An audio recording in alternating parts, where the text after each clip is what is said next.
बातमीतील घटनेच्या वास्तविकतेची तुलना थेट पाहत रहा सांगली अपडेट। मिरजेत ट्रक आणि दुचाकीच्या अपघातात युवक ठार।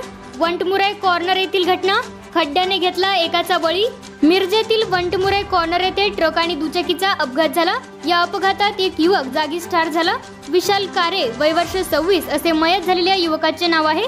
तो एका खासगी फायनान्स कंपनीमध्ये काम करत होता। तो वंटमुरे कॉर्नर येथून मिरजेकडे येत असताना दुचाकी आणि ट्रकचा अपघात झाला। विशाल कारे याला मिरजेच्या शासकीय रुग्णालयात दाखल करण्यात आले, मात्र डोक्याला गंभीर इजा झाल्यामुळे त्याचा दुर्दैवी मृत्यू झाला।